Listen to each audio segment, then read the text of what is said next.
Olá, gente, bom dia. Estamos de volta aqui com a nossa aula relativa à responsabilização no âmbito dos tribunais de contas. A aula 3 ela vai tratar especificamente de como essa responsabilidade se dá dentro do tribunal, tá? Vamos ver. Meus caros, nesse momento nós precisamos responder essas duas perguntas. A primeira, qual a natureza da responsabilidade perante os tribunais de contas? A segunda, quais os requisitos para a responsabilização? Eu falei na aula anterior que responder esses requisitos é a mesma coisa que preencher a nossa matriz de responsabilização. Logo, vê-los ponto por ponto é fundamental para compreender a matriz e saber manuseá-la, tá? Mas antes de ver esses requisitos, eu tenho que responder para vocês qual a natureza da responsabilidade perante os tribunais de contas. Gente, é predominante. Como assim? Não há um consenso absoluto. Há uma certa dissonância quanto a essa natureza. Para boa parte da doutrina e para boa parte do TCU, ou seja, não é unânime nem lá, a responsabilidade perante os TCs ela é administrativa. Por que isso, gente? Há uma tese, a meu ver, minoritária, que entende que essa responsabilidade ela é sui generis. Ela é de uma natureza indeterminada que não se configura exatamente como uma responsabilidade administrativa. Essa tese advém de uma concepção da origem do poder do controle externo do tribunal. O TCU advoga que o Tribunal de Contas ele não tem origem no poder de polícia, como é a administração. Ele atua dentro do controle externo, que é um poder específico conferido pela própria Constituição. Essa tese é sedutora, bastante sedutora, porque ela dá mais autonomia ao Tribunal de Contas, ela dá a entender que o processo de controle externo ele é específico e não deixa de ser, um processo bastante diferente, que é regido por leis próprias. Aí vem um problema muito grande dessa tese. Por quê? Nós não temos um código de processo de controle externo. Nós não temos uma lei federal que diga o processo de controle externo é assim, a responsabilização se dará assado. Aí tem um grande problema nisso daí. Por quê? Se a gente advogar por essa tese, nós teremos o ônus de estabelecer conceitos, princípios próprios do controle externo. Isso é um pouco difícil, tá? Então, assim, por outro lado, compreender que a natureza jurídica da responsabilização e do processo dentro dos tribunais, ela é administrativa, isso traz para a gente uma série de facilidades e até mais segurança jurídica, considerando a quantidade elevada de doutrina acerca do tema. Se a gente considerasse que é sui generis, aí fica mais difícil. A gente fica num plano raso, a gente vai ter que buscar fundamento em locais talvez nebulosos. Daí que eu, pelo menos, me filio a essa tese, que a responsabilidade perante os tribunais de contas é administrativa. Isso traz para a gente também uma outra consequência muito benéfica. Tanto que nós temos uma lei do processo administrativo federal, que, embora a gente não possa pegá-la ao todo, ela consegue nos trazer bastante informação, preceitos de qualidade que nos orientam no nosso fazer. Como também a gente pode pegar, para colmatar lacunas, o processo civil. Porque, afinal de contas, o processo civil de 2015, ele dispõe que, havendo lacuna nos processos administrativos e trabalhistas, essas lacunas serão preenchidas de forma supletiva e complementar por meio do processo civil. Isso é muito bom porque a gente pode trazer para dentro do tribunal uma série de preceitos, uma série de institutos lá do processo civil, principalmente no que condiz à organização e uniformização da jurisprudência. Um instituto, que não é o momento, mas assim, só para vocês terem uma ideia, que eu acho muito positivo, que a gente tem que começar a pensar aqui, é a questão da tutela antecipada, que a gente ainda usa pelo menos no Tribunal de Contas do Estado do Amapá, faz pouco uso dela. Já no processo civil, desde 94, isso já é bastante avançado, nós temos muita coisa. A questão da decisão parcelar, Ou seja, se eu tenho um pedaço do meu processo que está maduro, eu não preciso que o processo como um todo esteja pronto para eu julgar. Talvez a gente possa julgar só um pedaço do processo. Então, esse parcelamento da decisão, parcelamento do processo, ele é bastante positivo. Ele tem tudo a ver, ele é um amigo íntimo da celeridade processual. Então, são alguns exemplos que a gente pode trazer para dentro do Tribunal de Contas que estão lá no processo civil, tá? Então, assim, para mim é bastante sedutora a tese de que a natureza jurídica da responsabilidade perante os tribunais de contas, ela é administrativa. É, no mínimo, mais segura, tá? É mais segura e ela oportuniza até para quem está sendo julgado pelo tribunal mais estabilidade, porque a pessoa tem jurisprudência, ela tem doutrina mais aprofundada acerca do tema do que dizer que é uma responsabilidade sui generis. Eu já ouvi uma vez a expressão de que o Tribunal de Contas ele se comporta como um ornitorrinco, aquele animal, acho que é da Austrália, que ele parece um pato, mas é um mamífero, mas tem veneno também. Negócio bem complicado de lidar, bem difícil de classificar. Então a gente parte daqui em cima dessa concepção que essa responsabilidade administrativa, sem esquecer que há também uma outra tese, essa tese aí de uma responsabilização sui generis, tá? Pois bem, gente, a responsabilidade administrativa ela pode ser objetiva ou subjetiva. Então a gente tem que responder uma segunda parte dessa pergunta. Pois então, o Tribunal de Contas ele pode imputar uma responsabilidade objetiva? Não. Aí, pelo menos, também não há consenso absoluto, mas também isso daí é um pouco mais consensual de que no âmbito dos tribunais de contas a responsabilização é subjetiva. Nós temos aí o Acórdão 249 de 2010 do plenário do TCU, que nos diz que a responsabilidade perante os tribunais de contas é de natureza subjetiva. Isso daqui é notoriamente muito importante porque no momento que o tribunal se defrontar com uma irregularidade que pode ter uma imputação objetiva, é o caso lá daquelas situações previstas na lei anticorrupção, o tribunal ele não poderá fazer o julgamento. Ele não poderá julgar. O que ele faz aí? No caso do Tribunal de Contas do Estado do Amapá, nós temos que encaminhar para o órgão competente. O nosso regimento interno, no artigo 99, ele dispõe que, ao fim da instrução, após o julgamento, verificando irregularidade grave, o tribunal deve representar a autoridade competente para a tomada de providências. Então, será o caso que o tribunal vislumbra uma responsabilidade objetiva, ele não pode julgar e imputar essa responsabilidade. Ele deverá, nesse caso, fazer a representação, seja a administração, seja o controle interno, seja o próprio Ministério Público, a depender do caso. Então, gente, para ficar bastante claro, bater o martelo aqui, pelo menos nesse momento, o Tribunal de Contas, ele não imputa responsabilidade objetiva. Por outro lado, toda a responsabilidade aferida pelo tribunal, ela é de natureza subjetiva. Consequência disso, nós deveremos necessariamente preencher a nossa matriz de responsabilização com todos os elementos da responsabilidade subjetiva. A gente viu na aula 2 esses elementos e vamos retomá-los aqui um por um, tá?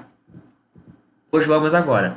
Então, gente, à medida que a gente estabelece que essa responsabilização é subjetiva, vamos responder a segunda pergunta. Quais os requisitos dela? São 3, basicamente. A prática de um ato ilícito, ou seja, para que um sujeito seja responsabilizado perante o tribunal, ele deve ter ferido pelo menos uma norma jurídica, seja ela de natureza contábil, natureza legal, financeira, ele tem que ter ferido uma norma, tá? Precisa ter dano, eu já disse, eu já repeti, e daqui a pouco vou repetir mais ainda, que não, o dano é um elemento acidental. Ele surgindo, haverá uma segunda consequência. O sujeito será sancionado e terá também o dever de ressarcir ao erário. Então, essa consequência aí, ela é acidental. Significa dizer que, não havendo dano, mas havendo afronta a alguma norma, ainda haverá possibilidade de responsabilização, tá? Então, o primeiro requisito é esse, a prática de um ato ilícito, que não necessariamente precisa de um dano. O segundo requisito, existência de dolo ou culpa. Esse elemento subjetivo da ação aí, ele é indispensável dentro dos tribunais de contas. Gente, isso é tão importante, mas tão importante, que lá na lei da ficha limpa é dito que o gestor que tiver as contas reprovadas pelo tribunal por prática de ato doloso será inelegível. Ato doloso. Meus caros, pouco vale para fins de direito eleitoral um julgamento do tribunal que não consiga aferir a natureza da conduta do gestor. Porque, vejam, a gente não pode presumir que o gestor atuou de forma dolosa. Se a gente encaminha um julgamento para a Justiça Eleitoral omitindo essa informação, creio eu que não será possível que o juiz eleitoral pegue aquela informação e diga: aqui eu tenho ato doloso, portanto o gestor está inelegível. Não tem como. Tá? Então, nesse ponto, a gente precisa, até na prestação de contas, deixar claro que aquele ato que levou à irregularidade das contas é culposo ou doloso. Por fim, existência de um nexo de causalidade entre a ação do agente e o resultado nocivo. Tá? Vamos comentar daqui para frente, ponto por ponto de cada requisito. Tá bom? Vamos começar então. Vamos começar pela ideia de ato ilícito. Gente, só uma ideia geral. Eu vou dar alguns exemplos aqui de direito civil, de direito penal, mas assim, o ilícito administrativo, ele não é idêntico ao ilícito civil e muito menos idêntico ao ilícito penal. O ilícito penal, a gente sabe que lá tem o Instituto da Tipicidade. A tipicidade, ela tem alguns requisitos bastante formais em nome da segurança, em nome da fragmentariedade do direito penal. Já vimos que o direito penal ele é violento. Ele vem como última razão. Logo, a gente não pode subsumir qualquer ato de forma quase que gratuita como um crime. Então, a tipicidade ela tem que ser taxativa.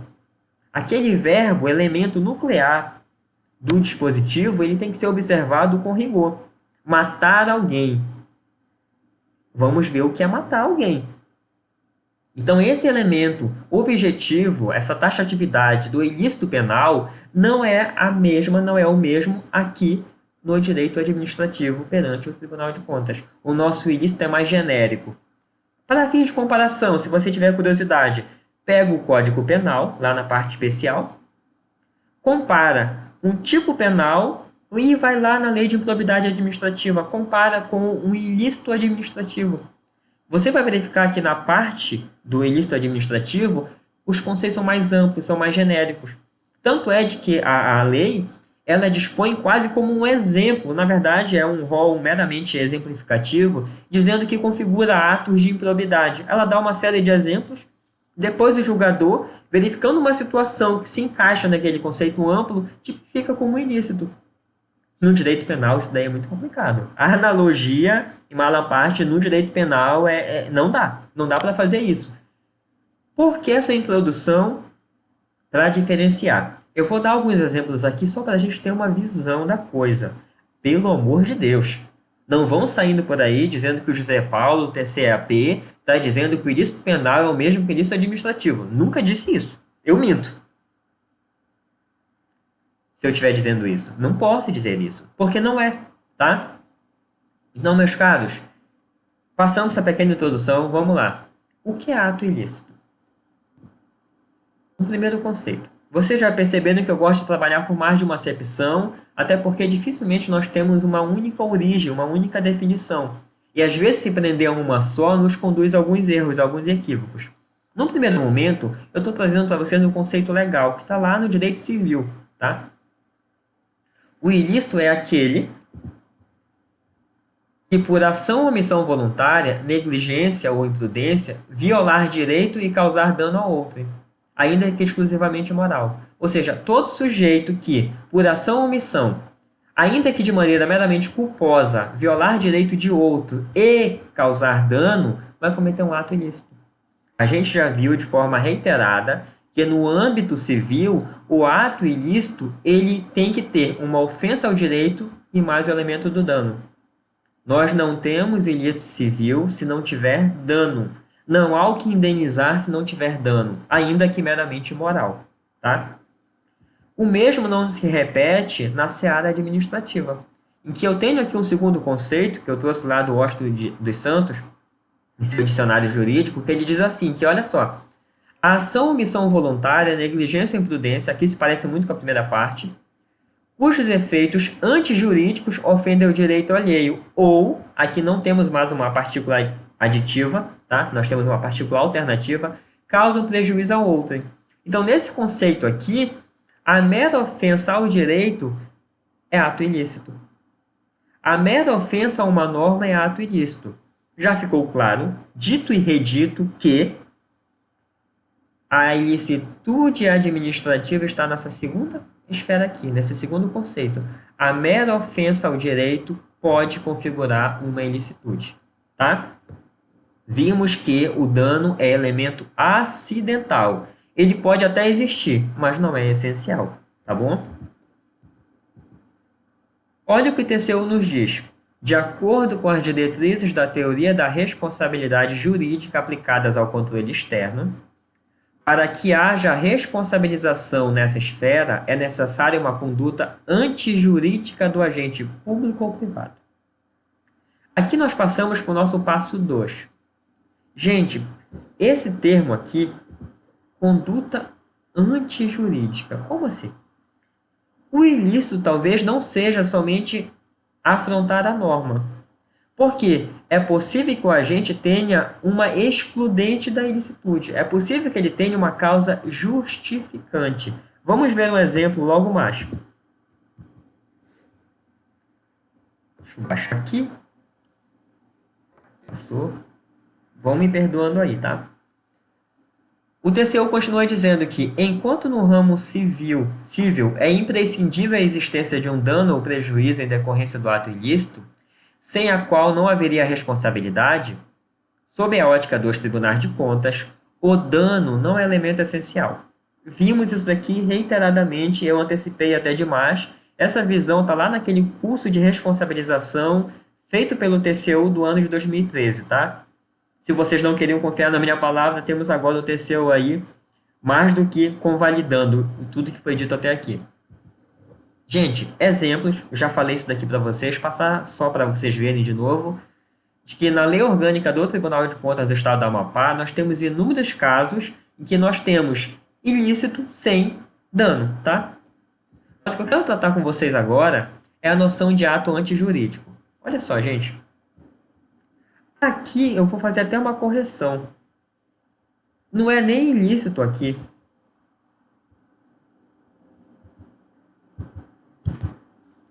Isso daqui seria o ato típico. Tá? Esse aqui seria o ato típico.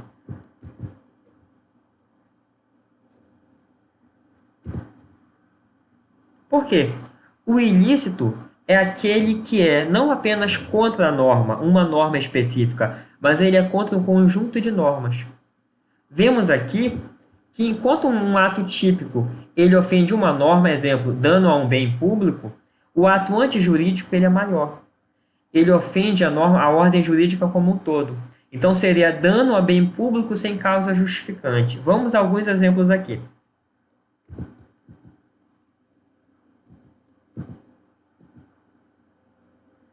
Qual seria um bom exemplo? Imaginem que eu, José Paulo, eu quebro a porta da sala do meu trabalho. Eu trabalho lá na área da diretoria de controle externo, tenho a porta de entrada, trabalham comigo a Karina, o Victor e a chefa, a Carla. Imagina que a gente chega lá um belo dia e a porta está quebrada. Quem quebrou a porta da sala? O José Paulo. É um típico ato ilícito? Sim, temos uma tipicidade lá. Ou seja, estou ofendendo um bem da administração pública. Eu possivelmente vou ter que repor aquele bem e possivelmente vou ser sancionado porque eu fiz aquilo. Ou por uma multa, ou por uma advertência, uma suspensão. Em um caso mais grave, até a depender do caso, digamos até uma demissão. Isso na esfera administrativa. Depois vamos para a esfera penal, porque dano a bem público é também um ilícito penal. Eu poderia ter praticado um crime aí. Mas aí nós temos um fato típico. Agora, e se eu contar para vocês que eu quebrei a porta? É só um exemplo, tá? Nunca quebrei a porta de lugar nenhum. Mas imaginemos que, nesse exemplo, eu quebrei a porta, por quê?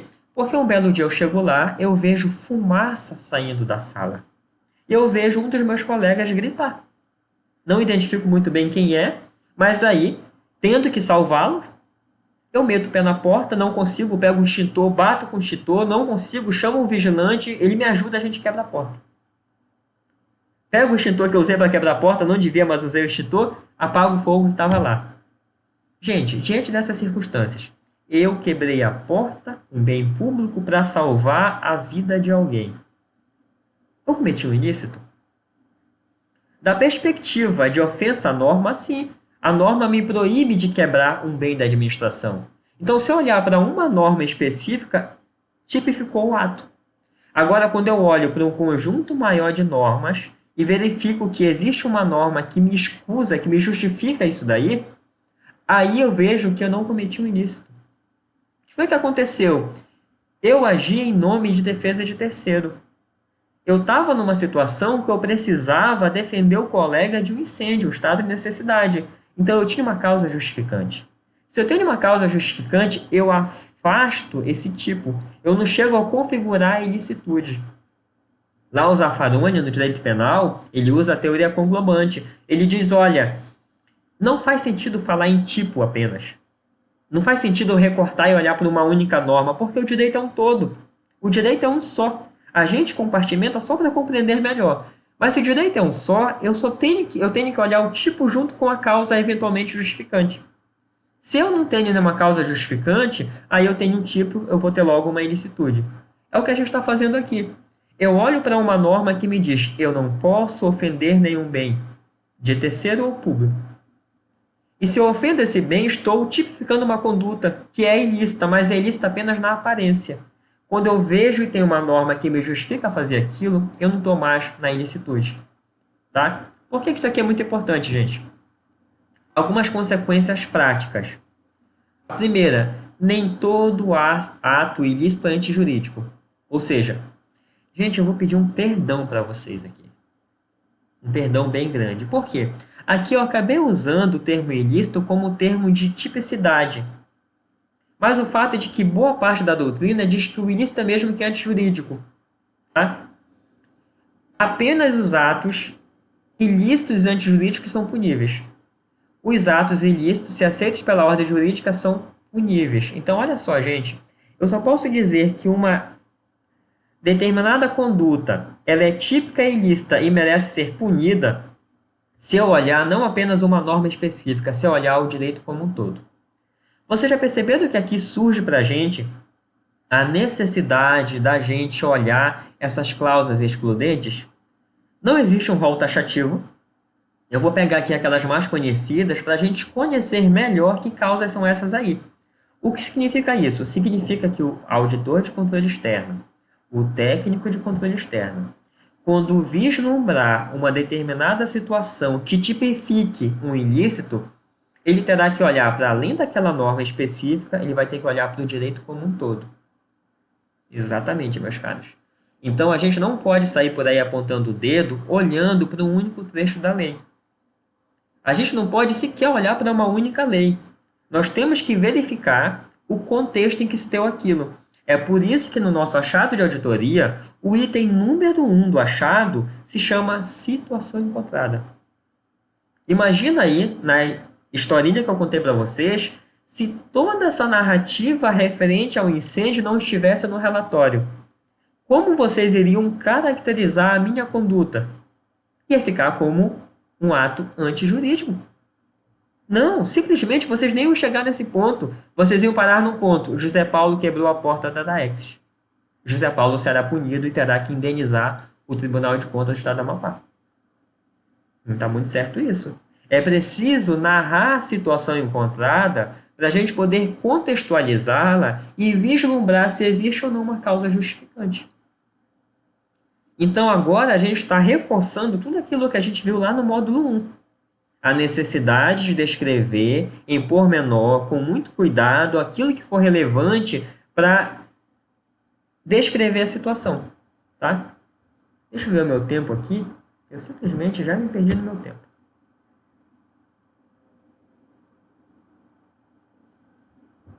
Perdão, gente, porque eu não lembro mais o tempo que eu tô nessa aula aqui.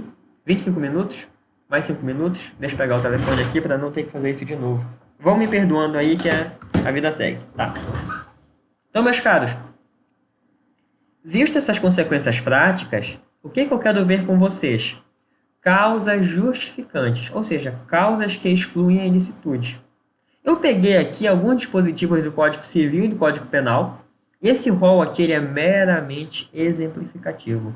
Todo mundo aqui já ouviu falar desse rol. Todo mundo já ouviu falar. Então aqui, até porque não é o momento adequado, vamos falar só de passagem, mas só para a gente ter uma noção de cada ponto desse aqui, que é o estado de necessidade, a legítima defesa, estrito cumprimento do dever legal e exercício regular do direito, tá?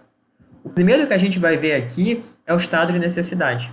Esse conceito que eu peguei lá do Código Penal, que é: considera-se estado de necessidade quem pratica o fato para salvar de perigo atual que não provocou por sua vontade, nem podia de outro modo evitar, direito próprio ou alheio, cujo sacrifício nas circunstâncias não era exigível, razoável exigisse. Gente, no meu exemplo, eu chutei a porta da Daext, quebrei a porta, arrebentei o trinco, arrebentei a dobradiça, arrebentei a madeira para salvar quem estava lá dentro. Era razoável exigir que eu ponderasse, peraí, a porta é mais valiosa do que a vida dos meus colegas? Nem um pouco. Nem um pouco. Eu ateei fogo? Não. Eu provoquei aquilo ali? Não. Eu tinha uma outra forma de evitar o prejuízo? Nesse caso não, porque quem conhece a Daext sabe que lá não tem janela. Não tem uma outra saída, só tem um caminho de entrada, que é aquela porta. Então, meus caros, é um típico estado de necessidade. É aquela velha situação lá que no direito penal são duas pessoas que estão se afogando, uma delas só tem um salva-vidas, uma delas puxa o salva-vidas do outro para se salvar. Gente, o heroísmo não é algo que a gente possa exigir de uma pessoa comum. A gente não pode exigir que uma pessoa doe a sua vida em nome de outro. É um estado puramente de necessidade. É um estado quase que animalesco isso daí. Não tem como punir. Não tem como punir uma pessoa de tentar se salvar de um perigo que ela não causou. É claro que, se a pessoa provoca o naufrágio, se a pessoa ateia o fogo, ela depois não pode se utilizar disso para dizer que está em estado de necessidade. Ela levou aquilo ali. Então, gente, o exemplo que eu dei da porta da Daext é o melhor exemplo para a gente aplicar no nosso trabalho. Imaginemos que a gente está analisando uma tomada de conta especial e lá apura justamente um dano a um bem público. Pode ser um automóvel, pode ser uma porta da secretaria, pode ser um computador. A gente verificou que tem um estado de necessidade, não temos um ato antijurídico aí. Temos um ato típico, mas nós não temos um ato antijurídico. Tá bom? Aqui eu dei o exemplo do incêndio, já vou passar. Vamos para a legítima defesa agora, tá? Aqui só para vocês, eu adoro esses meus desenhinhos, tá? Só para vocês verem. A legítima defesa, vamos deixar para a próxima aula, porque nós já finalizamos aqui os nossos 30 minutos, estamos chegando perto. Então, na próxima aula, a gente vai trabalhar com a ideia de legítima defesa e finalizar essas causas excludentes de ilicitude aqui. Tá bom, gente? Até mais. Tchau.